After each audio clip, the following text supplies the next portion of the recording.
اعوذ باللہ من الشیطان الرجیم بسم اللہ الرحمن الرحیم الم تر الی الذی حاج ابراہیم فی ربہ ان آتاہ اللہ الملک۔ اے محبوب، کیا تم نے نہ دیکھا اسے جو ابراہیم سے جھگڑا اس کے رب کے بارے میں اس پر کہ اللہ نے اسے بادشاہی دی۔ یعنی نمرود جو بادشاہ تھا ابراہیم علیہ السلام کے زمانے میں، وہ ابراہیم علیہ السلام سے کہتا کہ تم کون سے رب ہیں جس کو بلاتے ہو، جبکہ میں رب ہوں، میں بادشاہ ہوں، میں لوگوں کو کھلاتا پلاتا ہوں، یہاں میری بادشاہت چلتی ہے۔ اس قال ابراہیم، تو ابراہیم علیہ السلام نے جواب دیا جبکہ ابراہیم نے کہا ربی الذی یحیی و یمیت، میرا رب وہ ہے کہ جلاتا اور مارتا ہے۔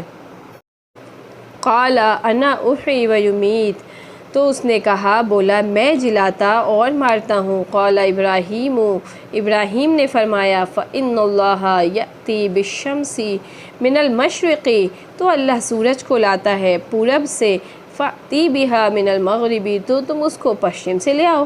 یعنی اگر تم لوگوں کو جلاتے اور مارتے ہو، اور یعنی کسی کو بھی وہ بادشاہ ہے حکم دے دے مارنے کا تو وہ مر جائے، اور جسے نہ دے تو وہ زندہ رہے۔ تو ابراہیم علیہ السلام نے کہا کہ میرا رب وہ ہے جو پورب سے سورج کو لاتا ہے، تو بس تم اسے پشچم سے لے آؤ۔ فَبُہِتَ الَّذِي كَفَرَ، تو ہوش اڑ گئے کافر کے، وَاللَّهُ لَا يَهْدِي الْقَوْمَ الظَّالِمِينَ، اور اللہ راہ نہیں دکھاتا ظالموں کو۔ أَوْ كَالَّذِي مَرَّ عَلَى قَرْيَةٍ، یا اس کی طرح جو گزرا ایک بستی پر۔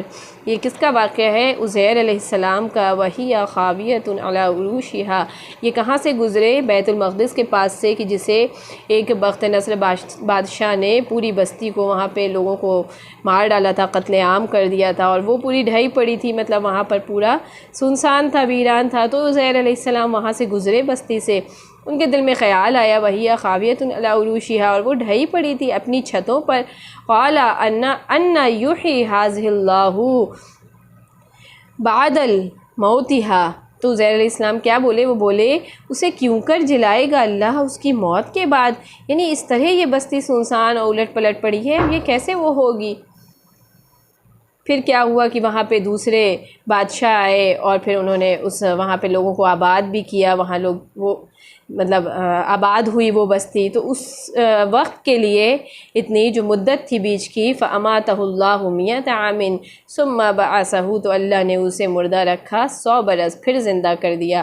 عزیر علیہ السلام اپنے گھوڑے اور اپنے کھانے پینے کے سامان کے ساتھ تھے، وہیں پہ ان کی روح قبض ہو گئی، اور وہ جو ہے انہیں اللہ تعالیٰ نے یعنی بغیر روح کے وہاں پہ مطلب موت دے دی، اور پھر زندہ کر دیا۔ کتنے سال کے بعد؟ 100 برس کے بعد۔ قال کم لبثت، فرمایا تو یہاں کتنا ٹھہرا؟ اللہ نے سوال پوچھا کہ آپ یہاں پہ کتنے ٹھہرے؟ قال لبثت یوما او بعض یوم، عرض کی دن بھر ٹھہرا ہوں گا یا کچھ کم۔ یعنی عزیر علیہ السلام کہہ رہے ہیں کہ میں سو رہا تھا، انہیں محسوس ہوا 100 برس گزر کے انہیں محسوس نہیں ہوا، یعنی ہم سو کے اٹھتے تو ہمیں محسوس نہیں ہوتا کہ ہم کتنے گھنٹے سوئے۔ تو اسی طرح موت انہیں 100 برس تک اپنے گھیرے میں لے رکھی، لیکن پھر بھی وہ اٹھے تو انہیں لگا کہ ہم دن بھر یہاں رہے ہوں گے یا کچھ کم۔ قال بل لبثت 100 عام فانظر الى طعامك وشرابك لم يتسنى، فرمایا نہیں، تجھے 100 برس گزر گئے، اور اپنے کھانے اور پانی کو دیکھ کہ اب تک بو نہ لایا، یعنی وہ ویسے کا ویسے ہی ہے۔ وانظر الی حمارک، اور اپنے گدھے کو دیکھ جس کی ہڈیاں تک سلامت نہ رہی، یعنی وہ گدھا کہ پورا وہ بھی، اسے بھی اللہ تعالیٰ نے موت دے دی اور اس کی ہڈیاں بھی یہاں نہ رہی۔ وَلِنَجْعَلَكَ آیَةً لِلنَّاسِ، اور یہ اس لیے کہ تجھے ہم لوگوں کے واسطے نشانی کریں، یعنی لوگ یہاں پہ انہیں یقین ہو موت پر۔ وانظر الی العظام، اور ان ہڈیوں کو دیکھ کیوں کر ہم انہیں اٹھان دیتے ہیں۔ کیف ننشزها ثم نکسوها لحما، پھر انہیں گوشت پہناتے ہیں، یعنی اب ان کا جو گھوڑا تھا اسے اللہ تعالیٰ نے اس کی ہڈیاں اکٹھا کر کے اسے زندہ کیا، اس پر روح ڈالی، اور اس کے بعد پھر اس پہ گوشت، یعنی اس پہ گوشت آئے، اس پر بال آئے۔ فلما تبین لہ، جب یہ معاملہ اس پر ظاہر ہو گیا، بولا میں خوب جانتا ہوں۔ قال عالم ان اللہ علی کل شیء قدیر، میں خوب جانتا ہوں کہ اللہ سب کچھ کر سکتا ہے۔ وَإِذْ قَالَ إِبْرَاهِيمُ رَبِّ أَرِنِي كَيْفَ تُحْيِي الْمَوْتَ، اور جب عرض کی ابراہیم علیہ السلام نے کہ اے رب میرے، مجھے دکھا دے تو کیوں کر مردے جلائے گا۔ اب ابراہیم علیہ السلام نے اللہ تعالیٰ سے سوال کیا کہ اللہ مجھے دکھا دے کہ تو مردے کیسے زندہ کرے گا، یعنی یہ انبیاء کے سوالات تھے ہماری تسکین کے لیے۔ اللہ تعالیٰ ان سے سوال پوچھواتا ہے کہ ہمارے لیے حجت نہ رہ جائے۔ قال اولم تؤمن، فرمایا کیا تجھے یقین نہیں؟ ابراہیم علیہ السلام سے قال بلا، کہ عرض کی کیوں نہیں یقین ہے، بالکل یقین ہے، ولیکن لیطمئن قلبی، ہاں مگر یہ چاہتا ہوں کہ میرے دل کو قرار آ جائے۔ قال فخذ اربعۃ من الطیر فصرہن الیک، تو اچھا 4 پرندے لے کر اپنے ساتھ ہلا لے، یعنی 4 پرندے لے کر ان کو ذبح کریں۔ اور روایتوں میں آتا ہے کہ وہ 4 پرندے کون سے تھے؟ مور، کبوتر، مرغ، کوّا۔ تو ان چاروں کو انہوں نے ذبح کیا اور بالکل قیمہ بنا کے ان کو چورا مطلب کر کے ان کو سب کو بالکل مکس کر دیا۔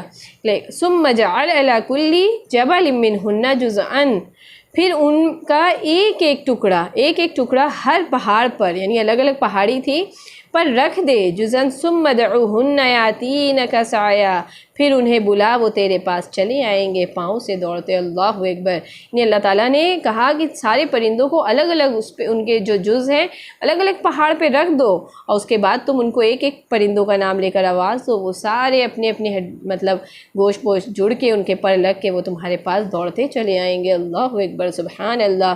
وعلم ان اللہ عزیز حکیم، اور جان رکھ کہ اللہ غالب حکمت والا ہے، یعنی اللہ تعالیٰ کی یہ قدرت ہے، اس کی شان ہے کہ ہم سب کو بھی یہ دنیا عارضی ہے، اس سے گزر جانا ہے اور یہ وقت بیت جانا ہے، یہ پتہ نہیں چلنا ہے، اور اس کے بعد پھر جب موت ہمیں آ جائے گی پھر ہم اپنے اپنے قبرگاہوں سے اٹھائیں گے، اور ایک جو ہے حساب کا دن معین ہے، اس دن سب اکٹھے ہوں گے، پھر ہمیں لگے گا کہ ہاں ہم نے دنیا میں کتنی وقت گزارا، بس کچھ ہی مدت تھی دنیا میں جو کہ گزر گئی، اور اب ہم اللہ کے یہاں ہوں گے۔ پھر ہم سوچیں گے کاش کہ ہم نے کوئی نیک عمل کیا ہوتا، کاش کہ ہم نے نیکیاں اکٹھا کی ہوتی۔